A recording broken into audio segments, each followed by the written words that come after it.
Hoje ter a segunda das tertúlias organizadas pelo Jornal de Notícias, com o patrocínio da Irmandade dos Clérigos e a colaboração da Faculdade de Economia da Universidade do Porto, sobre o tema genérico Mundo à Volta do Porto. O mundo à volta do Porto quer dizer o mundo visto pelo Porto e o mundo também influenciando o Porto. Na primeira tertúlia nós tivemos o gosto de ter connosco a professora Elisa Ferreira, ex-comissária europeia e ministra do Planeamento e de outras pastas, e falamos sobre o contexto europeu.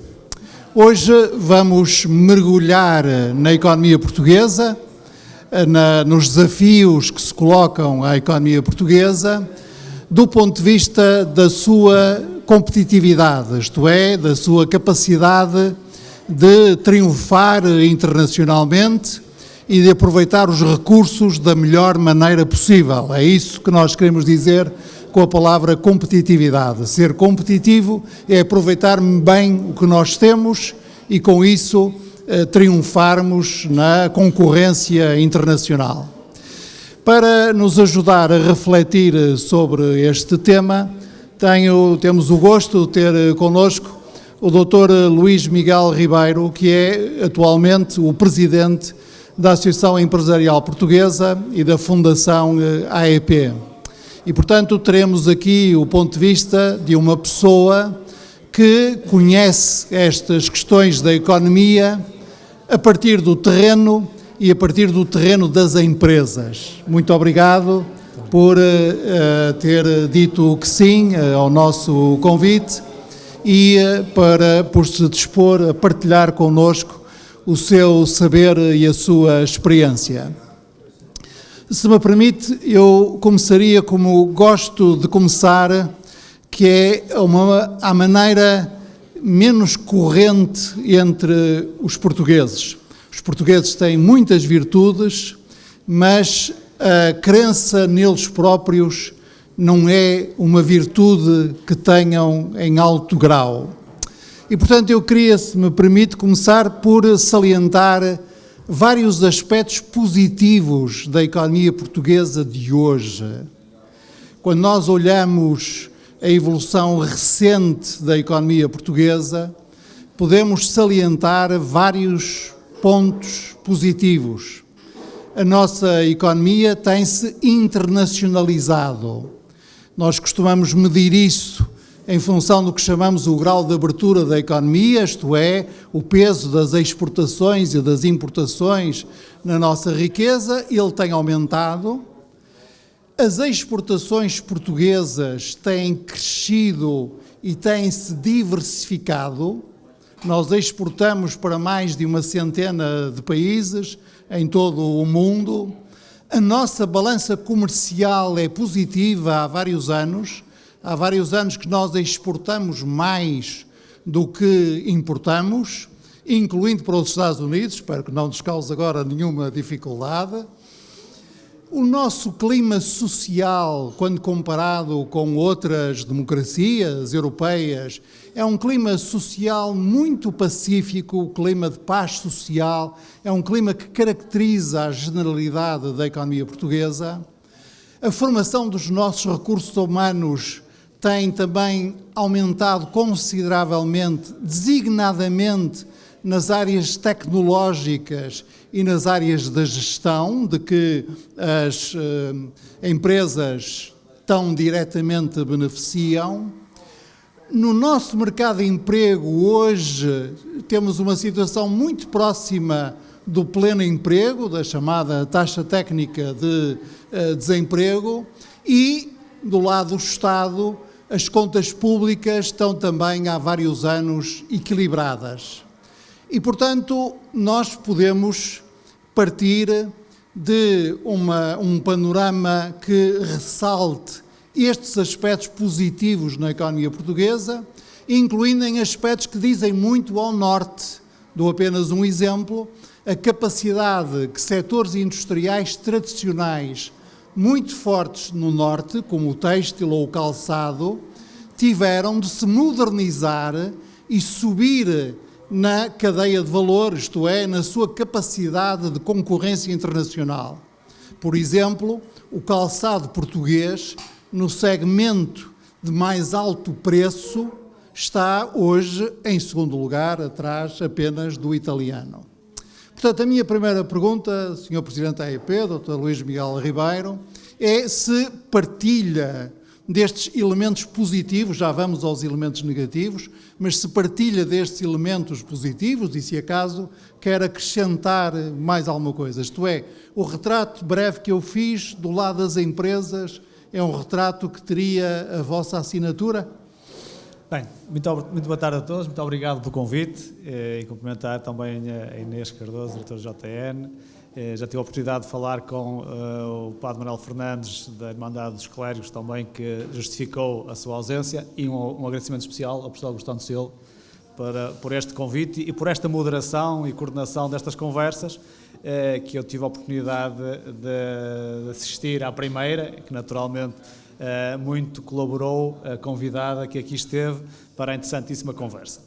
Aquilo que disse, o retrato que fez, é um retrato verdadeiro, mas é um verdadeiro porque, de facto, a evolução e aquilo que aconteceu na economia portuguesa está refletido nesses indicadores e no retrato que fez, mas os desafios são constantes e hoje, quando falámos há bocado e quando dizia que a balança comercial está positiva, é preciso perceber balança comercial de bens e serviços, porque se for a balança comercial de bens, só já não é verdade.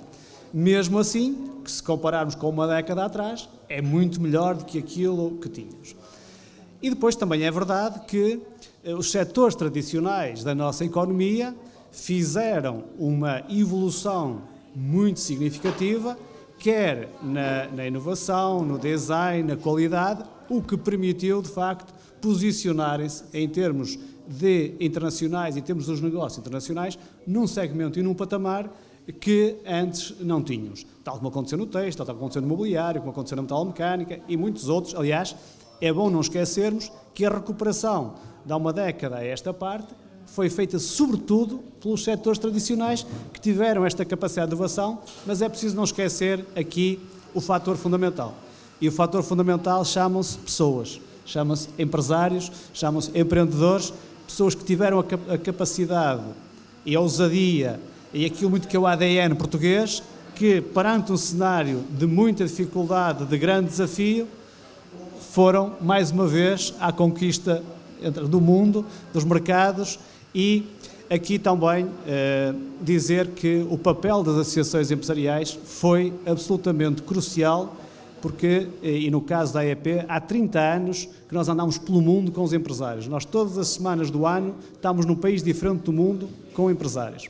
E também aproveitar para dizer que a AEP faz este ano, fez agora em maio, 175 anos de existência e há 175 anos que a AEP acompanha os empresários. E é importante dizer isto porque, por vezes, nós temos pouco espírito associativo, pouco espírito de cooperação e face à dimensão das nossas empresas, à dimensão do nosso mercado, à dimensão dos desafios, nós se não cooperarmos, se não tivermos este espírito, se não tivermos esta capacidade de juntarmos recursos, é muito mais difícil darmos resposta a isso. E por isso, é verdade aquilo que diz, é verdade que temos um clima de paz social que tem sido fantástico, que tem sido fundamental não só para o desenvolvimento desta atividade, como para a atração de investimento, como também para aquilo que é hoje uma das principais exportações, sobretudo de serviços, que é o turismo, que muito contribui para o tal equilíbrio da balança comercial.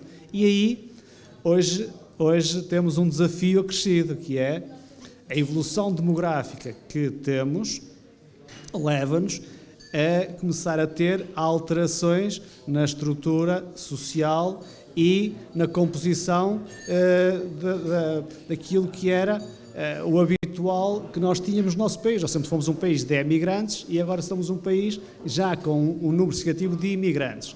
com os desafios que isso traz. Há uma coisa que nós temos de ter a certeza, nós temos de receber cada vez mais pessoas, nós temos de ter capacidade de receber pessoas, mas também temos de ter capacidade de as saber acolher. Costumo dizer que mais importante do que trazermos mão de obra para o país é trazermos cidadãos para o nosso país, que é muito diferente. É que estes cidadãos depois podem ser, de facto, mão de obra interessante para a empresa. A mão de obra só, em si, pode ser uma solução no presente e um problema no futuro. E depois poderemos falar um bocadinho sobre isso. E por isso nós hoje vivemos um momento diferente que exige de todos nós, das políticas públicas, dos empresários que não estavam habituados. E na semana passada visitava uma empresa relativamente pequena, em Baião, que já tinha 30% dos colaboradores, são pessoas de outros países, que é uma coisa que há 3 ou 4 anos atrás não tinham, não é uma verdade diferente. O que isso exige, a capacidade de adaptação, ter já um departamento de recursos humanos, saber integrar, acolher essas pessoas, apoiá-las nesse processo e depois para que elas sejam, de facto, produtivas nas empresas. Ou seja, não é ao contrário, não é trazermos mão de obra e depois tentar integrar, é trazer pessoas, integrar e colocar nas empresas, o que faz toda a diferença. E acho que temos de ter capacidade de percebermos esta mudança, porque nós temos muitas fragilidades, muitas debilidades no nosso país. Mas aquela que vai fazer a diferença, que faz a diferença e que fez a diferença no passado, foram as pessoas, e que farão a diferença no futuro, continuam a ser as pessoas. Agora, com perfis diferentes, num contexto e num enquadramento bastante diferente. Esse ponto parece-me muito importante, porque o que isso quer dizer do ponto de vista das empresas, mas também da administração pública e de outras organizações, mas sobretudo do ponto de vista das empresas, é que nós hoje precisamos dos nossos gestores, digamos, uma dupla competência fundamental. Porque ao mesmo tempo eles têm que estar atentíssimos à tecnologia, em sentido amplo, isto é, não perderem o pé em relação aos progressos que no seu setor de atividade se vai fazendo do ponto de vista da tecnologia, dos processos de trabalho, dos processos produtivos, do marketing e da inovação, e ao mesmo tempo nunca desatenderem também à gestão dos recursos humanos e dos recursos humanos tal como eles hoje existem. Mais qualificados, mas também mais diversificados do ponto de vista cultural, do ponto de vista étnico, do ponto de vista nacional e também do ponto de vista das expectativas das pessoas. E do seu posto de observação, o que é que o senhor acha que nós poderíamos fazer para um outro objetivo que nos é essencial, que é reter também os nossos recursos humanos? Porque, de facto, o que tem acontecido é que quer o nosso sistema de ensino não superior, com a universalização do ensino básico e a progressiva generalização do ensino secundário, quer, sobretudo, o nosso ensino superior, os politécnicos e as universidades, têm mudado radicalmente o panorama das qualificações da formação dos jovens portugueses. Mas, na prática, nós também estamos a pagar a formação da mão de obra que a Alemanha emprega, dos médicos ou enfermeiros que a Inglaterra emprega, ou de quadros que a França, os Estados Unidos, a Suíça empregam. E, portanto, a questão de reter esses recursos humanos entre nós é uma questão crítica. Como é que, do ponto de vista das empresas, nós poderíamos melhorar a nossa capacidade de retenção? Bem, eu acho que este problema nós devemos analisá-lo sobre 2 pontos de vista. Um primeiro é a realidade que vem do passado e que reflete aquilo que é o perfil das pessoas, sobretudo que estão na indústria. Eu trouxe aqui, estes indicadores são recentes e eu gosto de referir estes indicadores porque eles dão-nos um retrato daquilo que de facto é a realidade. nós dizíamos que as pessoas são de facto o principal ativo, mas os ativos têm de ser valorizados. Nós temos neste momento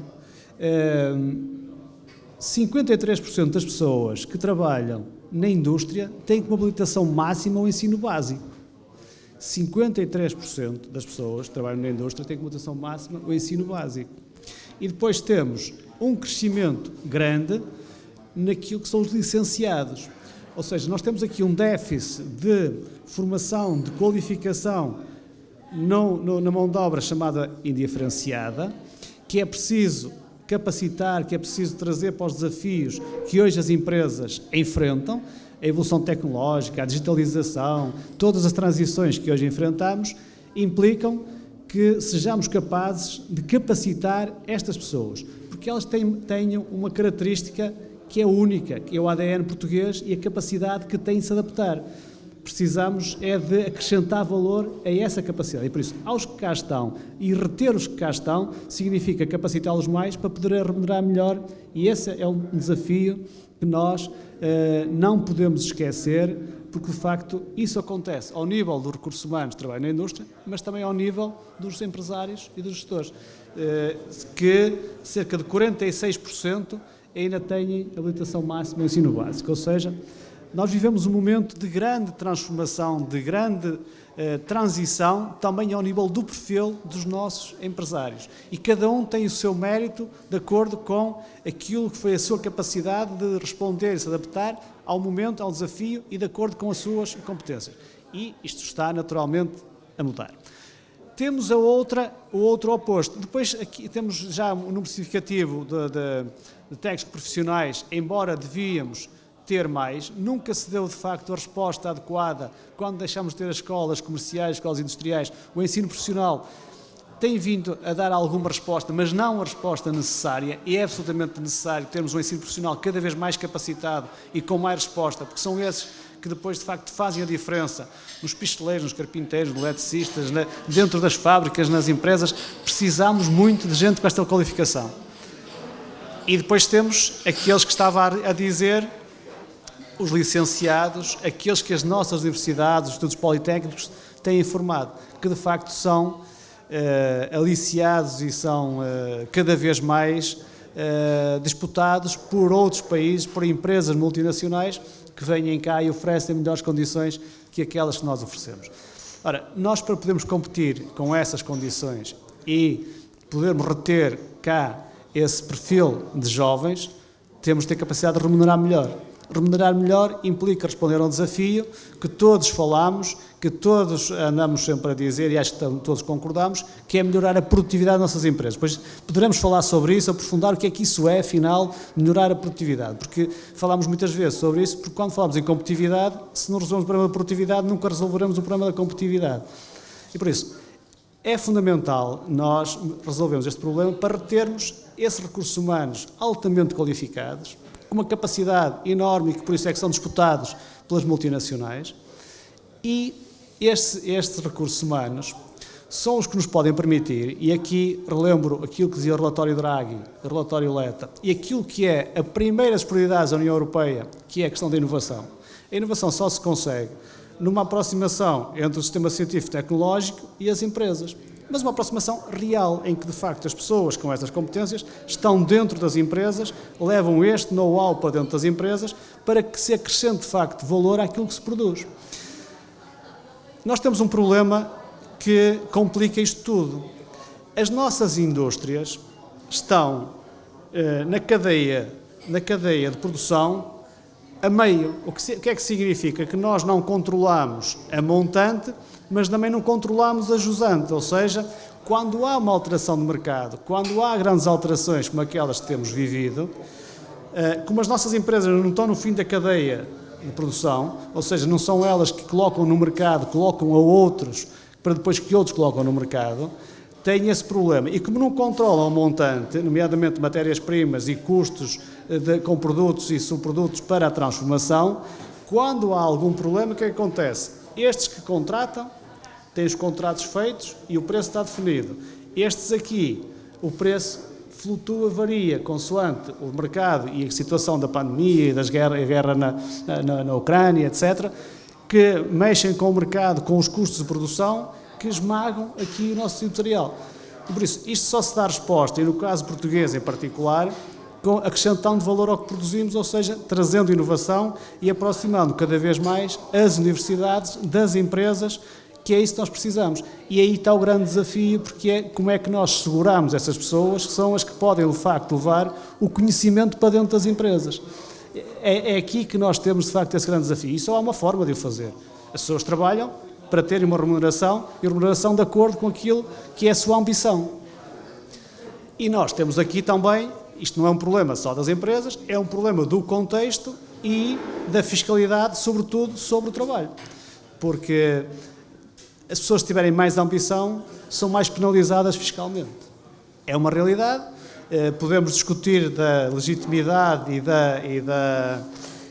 da bondade desta progressividade na fiscalidade sobre o trabalho, mas o que é certo é que estas pessoas, estes mais jovens com mais ambição, trabalham mais, mas também são muito mais penalizados fiscalmente e depois, quando chegam ao final do mês, fazem a comparação e dizem, bem, isto é pouco, vou-me embora à procura das oportunidades.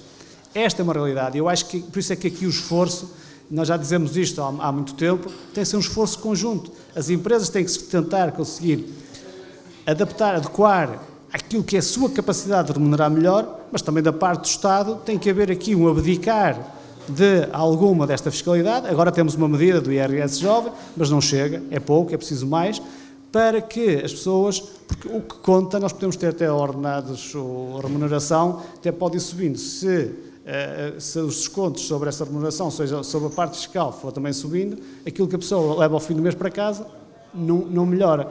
E nós temos muitos casos e muitas situações, quando as pessoas fazem horas extras, quando as pessoas sobem em determinado escalão, quando as pessoas têm mais ambição para subir na empresa, chegam ao final do mês e dizem, mas este esforço não vale a pena, porque o que eu levo, afinal, não é mais. E por isso, só dessa forma é que nós retemos talento, que é melhores condições, com melhor remuneração, e para isso temos de ter empresas mais competitivas, ou melhor, temos de melhorar a produtividade das nossas empresas para elas serem mais competitivas e podemos falar sobre a escala das nossas empresas, que é um problema que temos de resolver.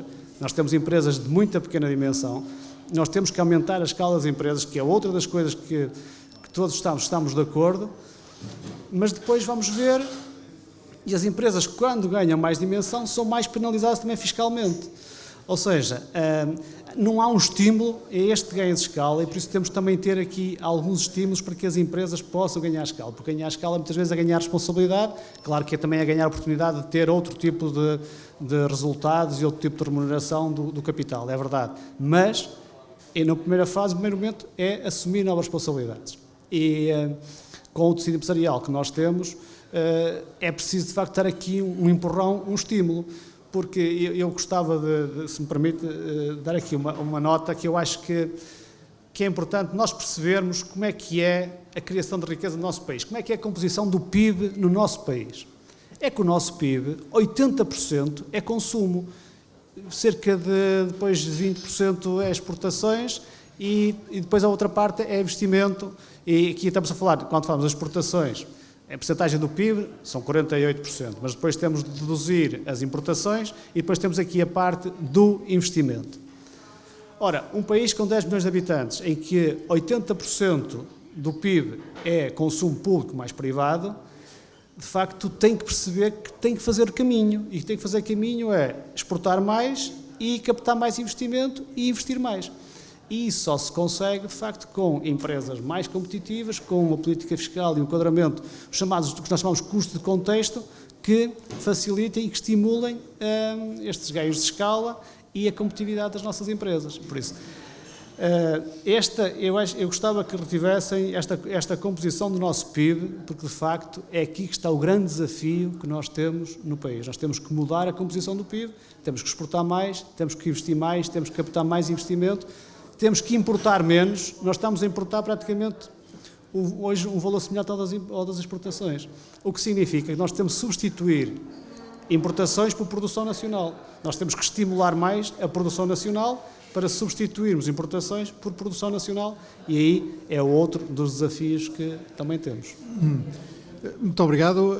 Há dois aspectos do que disse sobre os quais eu creio que vale a pena aprofundar.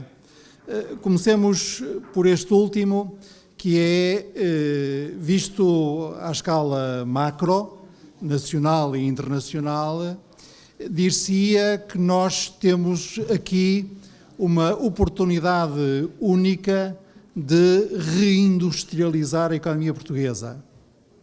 Porque ao longo destes últimos anos fomos apanhando alguns sustos, se me permite falar assim, que é uma linguagem de tertúlia. O primeiro susto apanhamos não foi propriamente com o crescimento da China, foi o que isso podia significar do ponto de vista do equilíbrio entre o Ocidente e a China, porque ao fim e ao cabo nós externalizamos para a China e também para a Índia, em parte, grande parte da nossa produção industrial. A pandemia tornou isso muito claro. Num primeiro momento, agora já felizmente nos esquecemos, mas num primeiro momento andamos, aliás, à bulha uns com os outros, porque queríamos máscaras e as máscaras não eram feitas na Europa e precisávamos de ventiladores e os ventiladores não eram feitos na Europa, etc. E depois, com a situação de guerra que vivemos, em todos estes sustos, a lição foi sempre no sentido de há capacidades críticas até para a sobrevivência da Europa que têm que estar na Europa o mais perto possível da Europa. E, portanto, há esse movimento de reindustrialização que os nossos alunos chamam de nearshoring para ser mais fino, mas na prática é reindustrializar, isto é, pôr mais perto dos mercados as produções de bens, quer alimentares, quer industriais, quer serviços essenciais, que são necessários para a nossa economia e para o nosso bem-estar. E a minha pergunta é, como é que as empresas portuguesas, designadamente as empresas deste tecido económico tão nortenho, de PMEs e de PMEs industriais, que sempre foram habituadas a dar corda aos sapatos porque não podiam viver nem encostadas ao Estado nem de rendas, como é que as nossas empresas, o nosso tecido de PME, se está a preparar para essa oportunidade de reindustrialização? Do seu observatório? Eu diria que este desafio e esta grande reflexão que se tem feito sobre a reindustrialização e que os relatórios europeus e que a Europa já percebeu que tem de apostar forte na industrialização, e aliás veja-se o que está a passar hoje na Alemanha, a título de exemplo, e a forma como a Europa está a sofrer e vai sofrer nos próximos tempos os impactos da China, sobretudo, mas também de outros países, porque de facto fez uma opção mais pela aposta nos serviços, desinvestiu na indústria e agora temos um desafio acrescido, que é como é que lidamos e como é que respondemos a este desafio mais global. Porque hoje nós temos que perceber que o desafio é mais global e cada vez é mais fácil serem colocados produtos nos mercados e noutros, e sobretudo no mercado europeu, vindos de outros continentes, que nos dificultam e muito a nossa competitividade. E dificultam-nos também por duas ordens de razão que eu diria que são positivas, mas que são preocupantes. Primeiro, porque a Europa tem uma política de direitos sociais que muitos países não têm. E segundo, tem um objetivo de transição ambiental, descarbonização, que acresce nesta fase custos às empresas quando vamos a competir com esses países desses mercados que não querem saber disso. E agora veja-se também o que é que o Sr. Trump, a administração Trump, veio dizer, nomeadamente em relação ao Acordo de Paris, para percebermos como é que nós vamos ter ainda aqui um desafio maior, que é competir com estes países e com empresas desses países que, além de terem apoios, muitas vezes, do próprio Estado para a produção, para colocarem produtos até abaixo do custo de produção noutros mercados e competirem com esses mercados, além disso não têm políticas sociais nem políticas ambientais como a Europa tem, o que acresce em termos de desafio. Não é a Europa que está errada, mas é é o que temos e é com este desafio que nós temos de lidar. E isto, neste momento, setores como o setor automóvel e empresas e temos muitas no Norte, que fornecem para o setor automóvel nas diferentes componentes, estão a sentir já aqui desafios acrescidos. É claro que algumas empresas anteciparam, e algumas com mais escala, já fizeram ao contrário, abriram a fábrica na China e abriram outra também nos Estados Unidos e agora produzem a partir de lá para lá e já evitam aqui alguns destes desafios. Mas as empresas do Norte, as empresas portuguesas, têm, de facto, também aqui este desafio que é, por um lado, não têm a dimensão que muitas empresas têm com as quais estão a competir. Por outro lado, Portugal tem a vantagem e a desvantagem de estar aqui mais no canto da Europa com o que isso significa. Mas temos aqui a oportunidade e essa parte é que muitas vezes não se percebe. Os fundos europeus ou o envelope europeu é exatamente para que países da nossa dimensão, com o desafio que nós temos, sejam apoiados para poderem ser competitivos e colocarem-se à escala, em termos de capacidade competitiva, dos outros países. É para isso, em grande parte, por isso é que chamam fundos da coesão. E nós não estamos a ser capazes de utilizar. Nem estamos a ser capazes de utilizar e muito menos de utilizar bem. Nós andamos há anos a dizer que os programas de apoio às empresas deviam ter avisos abertos em contínuo, ou seja, uma empresa devia poder aceder a um apoio desses programas comunitários quando surge a necessidade ou quando surge a oportunidade do investimento para depois poder produzir novos produtos, poder chegar a outros mercados, poder ser mais competitiva naquela produção. Ora, a empresa tem que estar, e foi assim durante muitos anos, agora dizem que vai mudar e já há a legislação e já está escrito que haverá um aviso em contínuo, ainda não temos na prática e não nos sentimos, também é bom que se diga, que vamos ter avisos em contínuo, mas andou-se muitos anos a não aproveitar e a não tirar o devido partido desse apoio que podia ter tido um efeito muito mais notável sentido na competitividade daquela empresa se ela tivesse feito o investimento naquele momento. E depois há outra coisa que é transversal a isto tudo, que é a questão da burocracia, que é inadmissível. Uma empresa faz hoje uma candidatura porque identifica um investimento que quer fazer na empresa, espera meio ano pela aprovação do projeto, espera mais uns meses pela assinatura de aceitação e depois espera 2 ou 3 ou 4 anos até receber o valor na totalidade.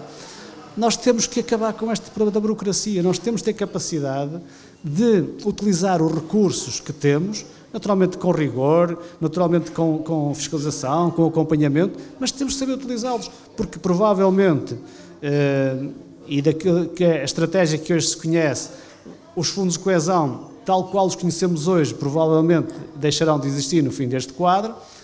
Vai haver aqui uma transição para uma aposta na indústria da defesa e da segurança, que é uma coisa que as nossas empresas têm que começar a antecipar e a perspectivar já este investimento e essa tendência que vamos ter, e que por isso nós precisamos, por um lado, aproveitar bem o que temos agora. Nunca tivemos um volume como temos agora, PRR mais Portugal 2030, para apoiar o investimento nas empresas. As empresas têm essa necessidade e têm esse desafio para dar resposta desta transição, da transformação do mercado, da resposta diferente que é preciso dar ao mercado. E por isso têm que se adequar, têm que comprar novos equipamentos, novas máquinas, têm que investir mais nas linhas de produção, têm que investir na descarbonização, têm que investir na digitalização. Há recursos para isso, temos de ser capazes de os alocar para que depois possamos ser capazes de responder. Porque voltamos à questão inicial. Nós temos empresários com vontade, com capacidade e com visão para o fazer. Agora, não temos empresários que sejam mágicos, que sejam capazes de fazer isso tudo com empresas de dimensão inferior, com menos recursos que empresas de outros países têm, com menos apoios que essas empresas têm, com um regime fiscal mais favorável. Claro que isso é difícil, apesar do tal ADN dos empresários industriais do Norte, que o temos e já o demonstraram nos momentos difíceis. Há alturas em que não chega, é preciso mais. O segundo aspecto é justamente o aspecto fiscal, na medida em que recentemente foram tomadas várias medidas no sentido de, vamos dizer assim, despenalizar fiscalmente quer o investimento, quer o rendimento do trabalho. Estou-me a referir à baixa do IRC, estou-me a referir ao IRS jovem e estou-me a referir também às medidas tomadas para taxar mais favoravelmente em sede fiscal as remunerações adicionais, o tal 15º mês, ou as horas extraordinárias, etc. E a minha pergunta é se já se sente no tecido das empresas alguma subida de expectativas associada a essas medidas. Eu não quero saber a sua opinião, nem vou dar a minha, mas se isso já mudou alguma coisa, ou talvez ainda seja cedo para verificar. Naturalmente que a repercussão e o efeito prático ainda é cedo. Agora, a economia também se faz da percepção e daquilo que são os contextos, as dinâmicas e do acreditar num determinado cenário em que a pessoa depois toma uma opção de investimento ou toma uma opção de produção com base daquilo que é a leitura e daquilo que é a perspectiva que tem, que é um outro problema que nós temos.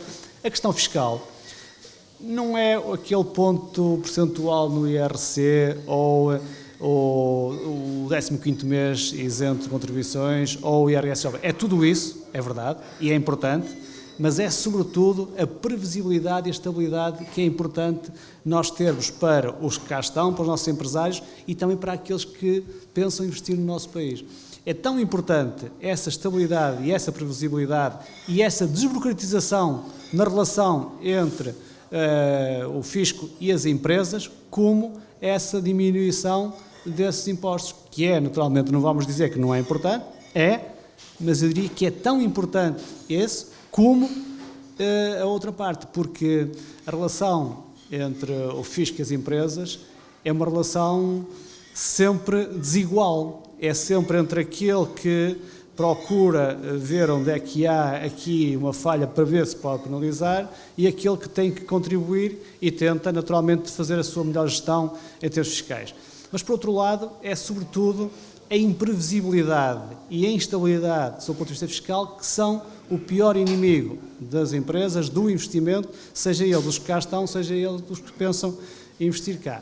E por isso a fiscalidade é importante, mas é importante sobretudo simplificar.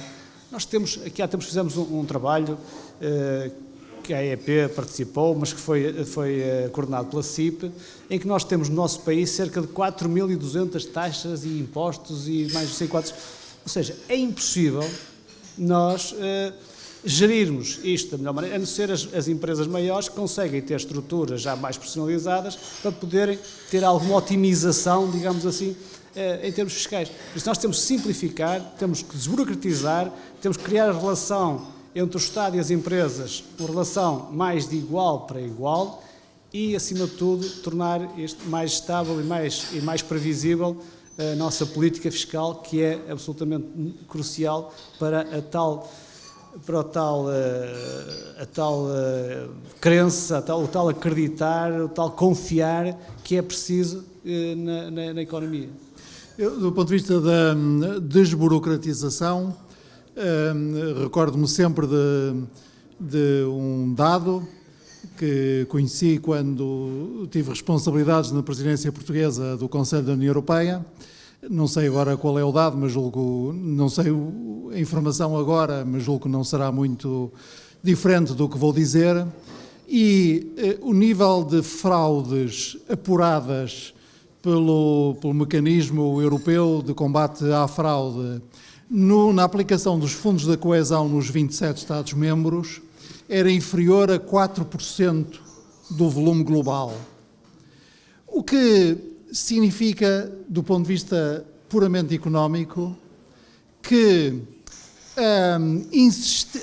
a cultura de desconfiança em relação às pessoas, de constante suspeita sobre as pessoas, os empresários, as associações, os agentes económicos, os trabalhadores, etc., o próprio Estado, a cultura de suspeita que leva a complicar mais e mais e mais os procedimentos, em aumentar, multiplicar os controlos, a tornar ao fim e ao cabo as coisas mais opacas.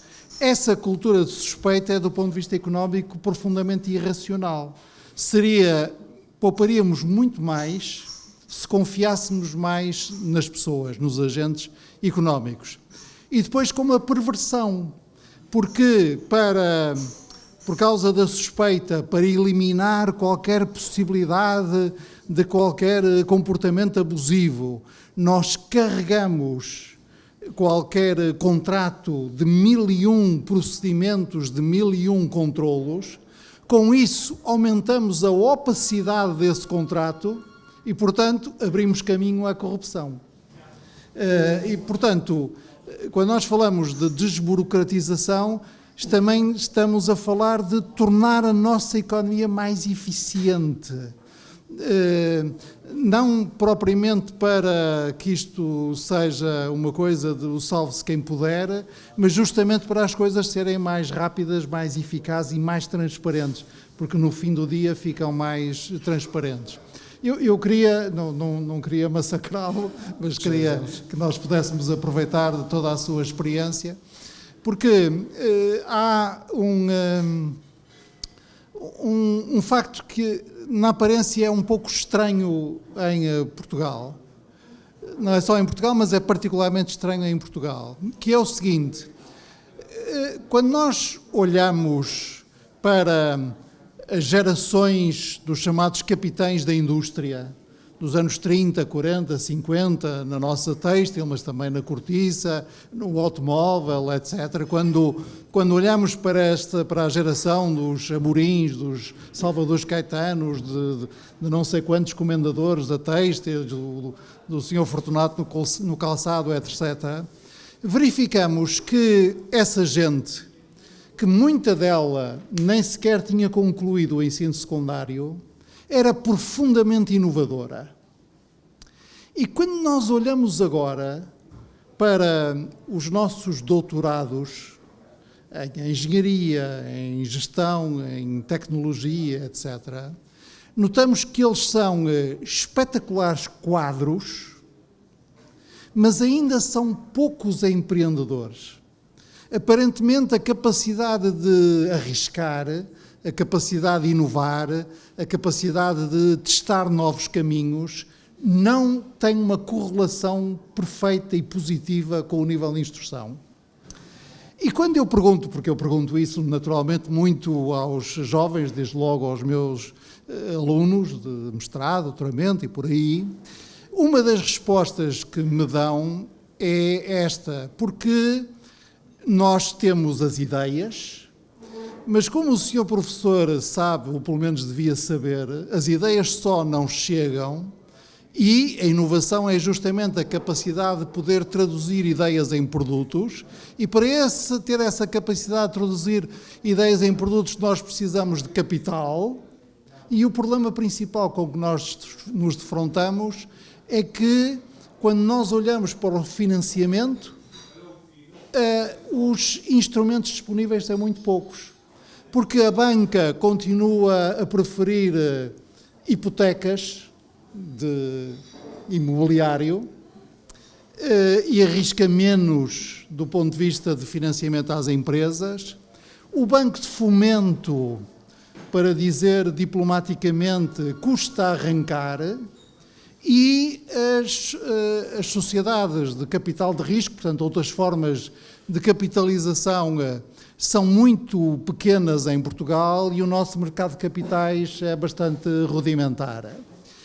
E isso é uma questão que não é apenas portuguesa, é também europeia, é uma das grandes vantagens dos Estados Unidos. Nos Estados Unidos, se eu estiver na Califórnia com uma ideia, a probabilidade que eu tenho de encontrar um financiador para essa ideia é bastante grande.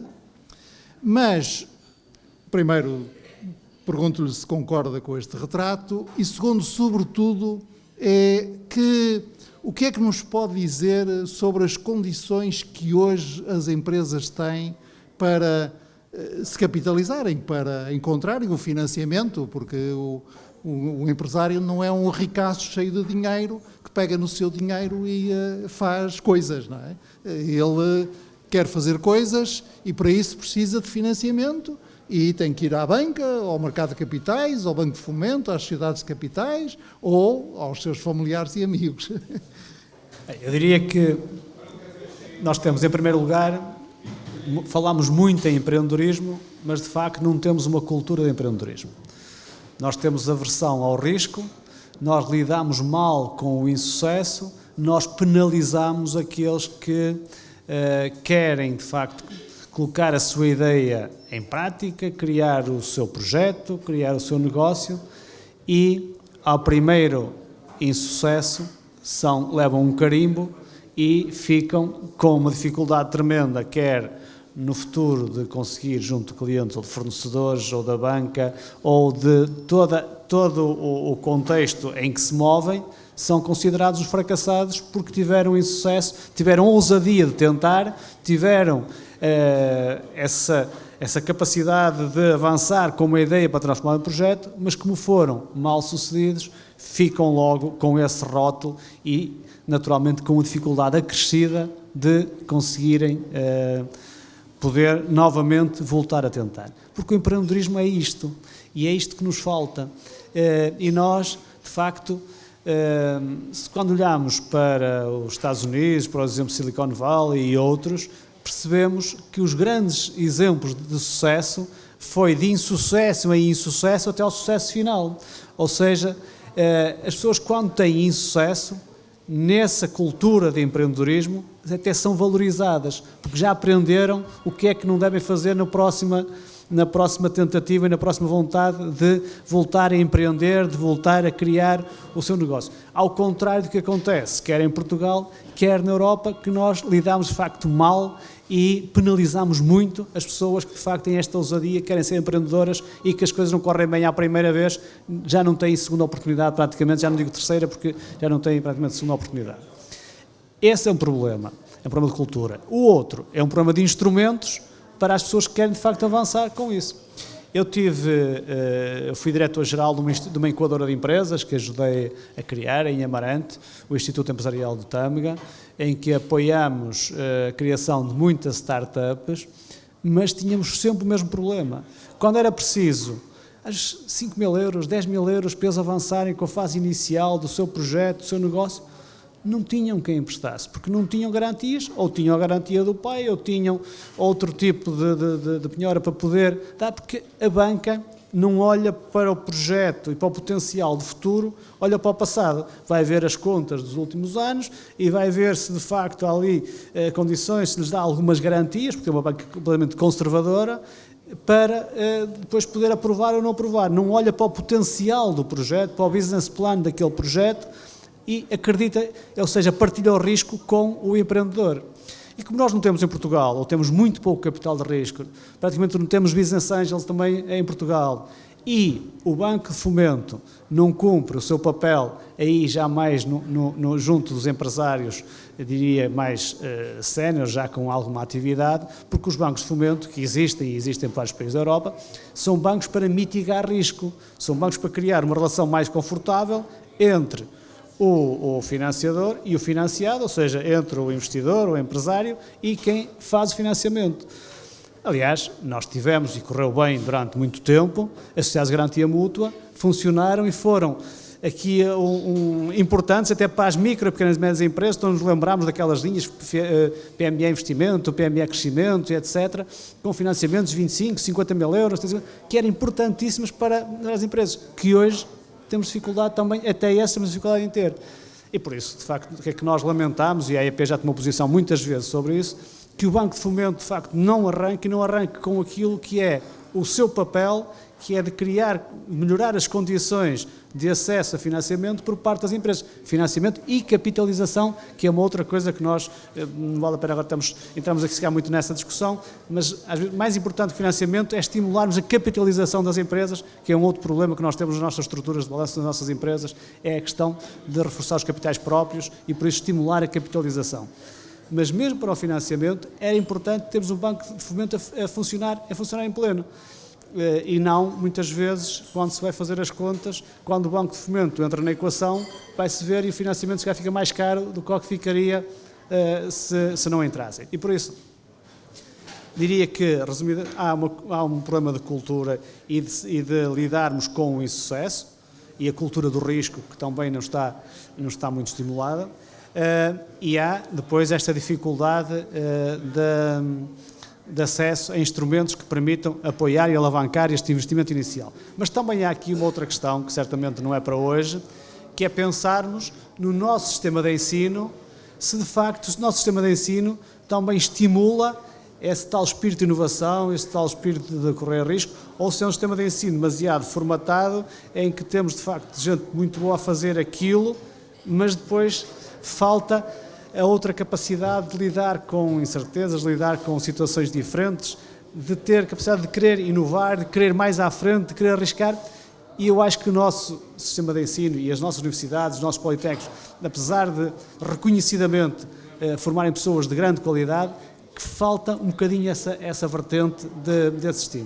E por isso, nesse somatório, é que se calhar nós continuamos a ter nos relatórios, e no relatório Draghi, e no relatório Letta, a dizer que a inovação é fundamental para a Europa poder competir e poder ter uma relação menos frágil com os Estados Unidos e até com a China, que nós dizíamos sempre que eram os que copiavam o que os outros faziam, hoje se calhar é dos países que mais inovação e que mais investem em inovação, e por isso isto está mesmo a inverter, está a mudar, e de facto a Europa tem rapidamente de tomar decisões, e eu diria que uma das grandes desvantagens da Europa, além disto que fomos falando, é a demora na tomada de decisões em implementar esta questão do relatório Draghi, que toda a gente concordou e que andamos todos a discuti-lo, já vai para aí há meio ano. E medidas em concreto para depois implementar, os planos de resposta a isso, ainda não há. Eu acho que esse é um outro dos grandes desafios. Okay. Evidentemente que a conversa é muito interessante, mas será também interessante se pessoas do público quiserem também colocar questões ao nosso convidado.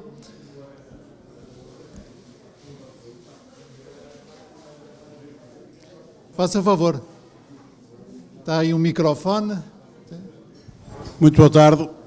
Muito obrigado pela informação que no meio disto tudo é uma informação que nos estão a dar, pelo menos a minha é, e espero que esteja a perceber bem. Há aqui algumas coisas com que eu estou perfeitamente de acordo com aquilo que os senhores narraram, mas há situações que eu não concordo. Por exemplo, quando o Dr. Santos Silva disse que o desemprego está a baixar. O desemprego em Portugal, tanto quanto eu sei, e basta ler os jornais, não é assim tão baixo quanto isso. É bastante elevado. Agora, se me disserem que não é tão elevado como tinha sido aqui há uns anos atrás, aí acredito, mas continua a ser elevado. Continua a haver pessoas que não têm, digamos, atividade que possam receber remuneração por ela. Quanto à fuga dos grandes técnicos, dos cérebros, dos bons cérebros de Portugal, é fácil mantê-los. Pagam-lhes como deve ser, pagam-lhes tanto como pagam no estrangeiro, e de certeza que eles que vão para lá. Só que não fazem isso. E os senhores sabem, e eu também sei, e com certeza muitas das pessoas que cá estão também sabem, de que não pagam. A única coisa que têm é lucros de milhões de euros por dia, mas não os distribuem por ninguém, metem-nos ao bolso. E isso é fundamental. E, infelizmente, segundo o meu ponto de vista, temos de há 47 ou 48 anos para cá, temos tido uns governos que a única coisa que fazem é pôr o pessoal, as pessoas que sabem de alguma coisa daqui para fora. Todos eles se preocuparam em mandar, em não pagar, em extorquir o máximo que pudessem e não retribuir por quem os recompensa, por quem lhes dá trabalho. Mas era essa as ideias, tenho outras com certeza, mas era essa, digamos, os problemas que eu queria levantar, e se fosse possível, se me dava uma resposta. Muito obrigado. Muito obrigado. Não sei se o Dr. Luís Miguel... Relativamente à questão do desemprego, é claro que nós, e temos que olhar para o desemprego tem duas vertentes. Tem o desemprego estrutural e o desemprego conjuntural. O desemprego estrutural é aquele em que há muitas pessoas que, por mais oportunidades de emprego que tenham, não querem nenhuma delas e mantêm-se no desemprego e procuram outras fontes de remuneração que não propriamente o trabalhar. E há o desemprego conjuntural, e o conjuntural vai variando e vai flutuando mais em função de algumas dinâmicas dos mercados, das economias, de situações que nós estamos a viver agora. Por exemplo, temos algumas empresas que não estão a aguentar aquilo que tem sido mudanças repentinas e que elas não estavam preparadas para aguentar a sua atividade e aumenta esse desemprego. Mas ele depois é absorvido logo a seguir noutros setores de atividade que têm déficit de recursos humanos. E por isso esse desemprego, o conjuntural, é mais variável, mas é verdade, e aquilo que o professor Augusto Silva diz, é verdade que o desemprego é muito baixo e, aliás, nós temos as empresas a queixar-se da falta de pessoas para trabalhar. Agora, isso leva-nos à questão do desemprego estrutural, que é aquelas pessoas que mesmo estão disponíveis ou podendo potencialmente estar disponíveis, nunca serão uma opção porque não querem ser. E isso aí não há nada a fazer, digo eu. Quanto às questões das oportunidades e de pagarmos melhor às pessoas para elas não irem embora, já sabemos que esse é um dos problemas que temos, mas nós temos a capacidade que temos para remunerar as pessoas que cá estão. Outros países, outras empresas e outras multinacionais têm outras condições, o mercado é aberto e as pessoas hoje procuram as melhores oportunidades e estão mais disponíveis do que nunca para irem para outros países e procurar outras condições. Mas também é verdade outra coisa, é que muitos dos que foram estão a regressar. E estão a regressar, e felizmente para nós, com outras competências, com outra experiência, com outra mundivisão, e estão a trazê-la para dentro, para o nosso país. Porque também há, muitas vezes, as condições são aparentemente melhores, as condições remuneratórias muitas vezes são melhores, mas quando se conjugam com um conjunto de outros fatores, as pessoas dizem, mas afinal Portugal até é capaz de me oferecer qualidade de vida e condições que podem ser competitivas e compatíveis com estas, e trazendo essa experiência, esse know-how que adquiriram lá fora, vêm mais capacitadas e podem ter aqui acesso também a melhor remuneração. Isto é sempre um tema mais sensível, mas é um bocadinho hoje o espelho de como funciona o mercado a diferentes níveis e também o mercado de trabalho. Naturalmente que as pessoas procuram outras oportunidades, muitas vezes não é só pelas condições remuneratórias, é porque querem ter uma experiência internacional, porque querem ter uma experiência noutro país e porque vão ter essa experiência, vão vivenciar outras culturas, outras formas de trabalho, outras formas de organização e depois muitas delas, felizmente, têm regressado ao nosso país e outras não regressam. Nós na Fundação AEP já tivemos um projeto que estudamos o número de pessoas que vão, as que ficam, as que regressam, as que estão na perspectiva de regressar passados 5 anos, as que não pensam regressar, e há grande parte dos portugueses que vão, pensam em regressar, muitas vezes não no imediato, mas olham para o Portugal também como uma oportunidade. E outros, naturalmente, ficam, mas também o contrário é verdade. Também há muita gente que vem de outros países para o nosso e fica cá e já não regressa aos países deles. Por isso, esta é a dinâmica do mercado de trabalho que hoje é mais globalizada e que cria estas dinâmicas.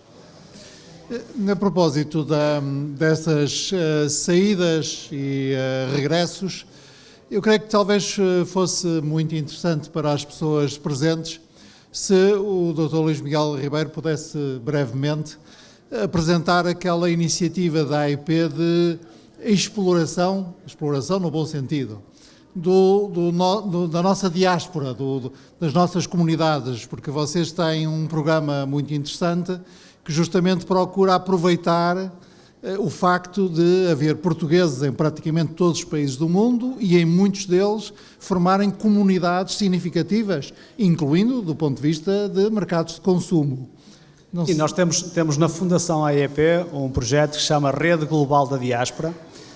Se quiserem depois ver, vão a redeglobal.pt, é uma plataforma que podem aceder, que é gratuita, onde temos portugueses de mais de 144 países registados, portugueses empresários, portugueses cidadãos normais, portugueses de comunidades ou de associações de portugueses dos mais diversos perfis.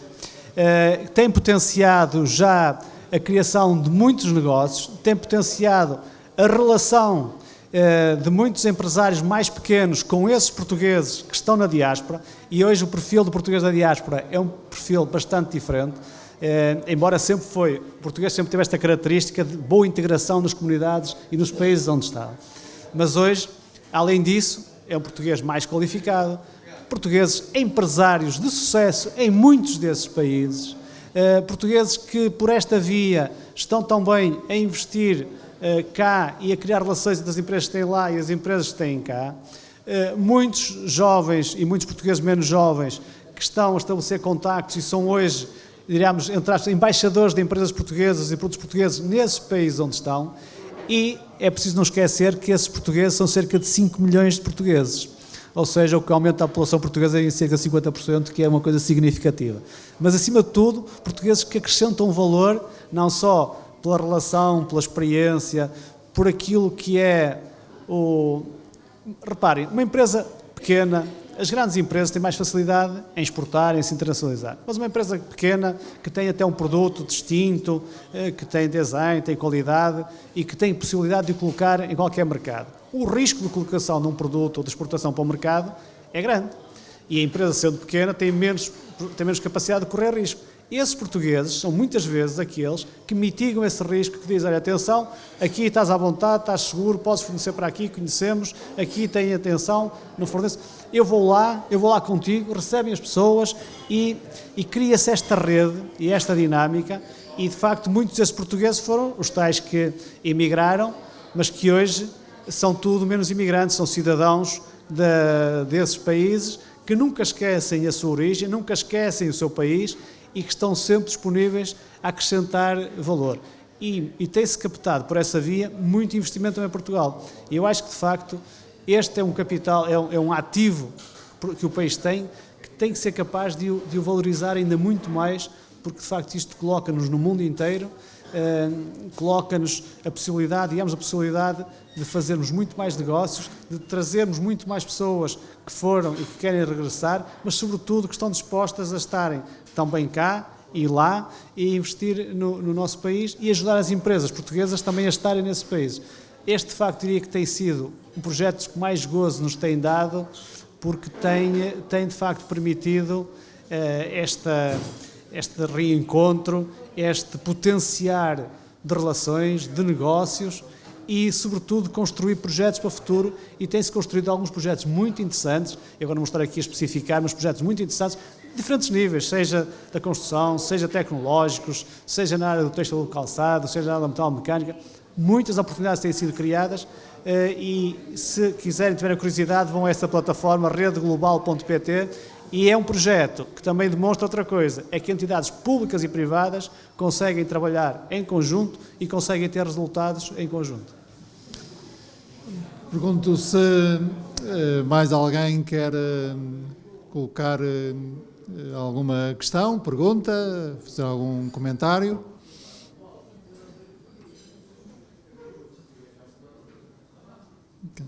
Eu queria fazer uma última pergunta, que não é provocatória, é puramente analítica, mas que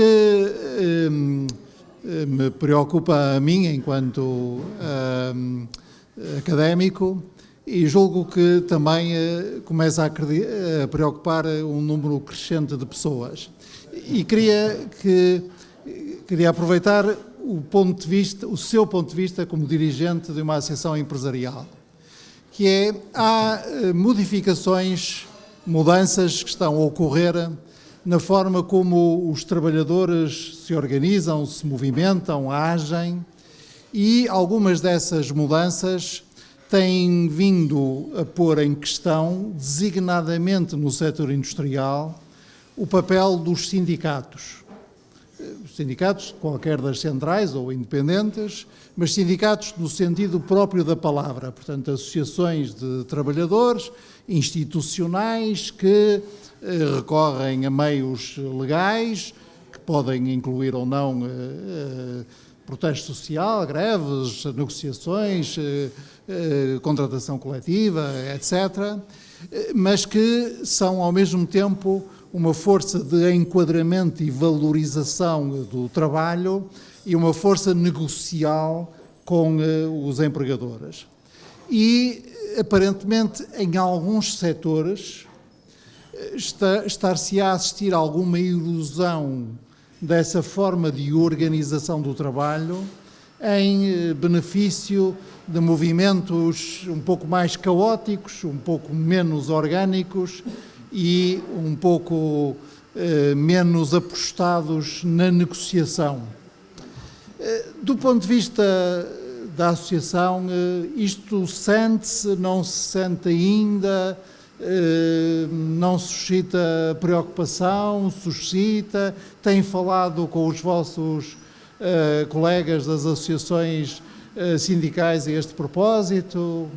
Sim, isso de facto começa a dar alguns sinais e começa a acontecer. Ainda não é, digamos, tão preocupante, se calhar, como vai acontecendo ao nível da política ou dos partidos políticos, um bocadinho por todo o mundo, mas nota-se também aqui que a alteração do mercado de trabalho, o perfil de muitos trabalhadores e hoje, sobretudo, as pessoas quererem soluções para ontem e quererem alguém que lhes diga que vai conseguir porque vai para outras formas de contestação e que vai conseguir isso, há pessoas de facto que acreditam e que começa a acontecer, começa a haver esses sinais.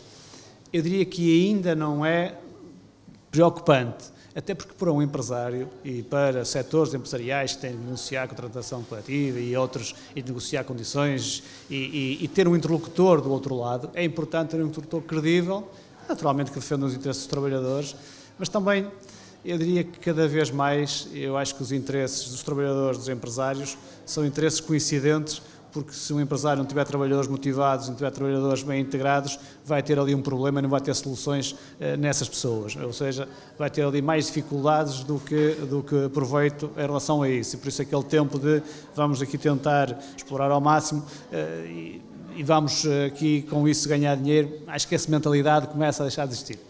Mas, no entanto, há sempre outras condições que os sindicatos tentam negociar e lutam por elas e naturalmente querem sempre mais, querem sempre melhor e que isso tudo é perceptível, entendível, desde que seja feito com lealdade, com transparência, cada um defendendo os seus interesses. E depois há estas situações que vão acontecendo de forma natural, que eu diria que são más para os trabalhadores e são más para as empresas e são más para a economia, porque são movimentos inorgânicos muitas vezes, são movimentos com motivações e formas de atuar que tornam difícil sequer manter um diálogo, quanto mais haver aqui algum tipo de acordo.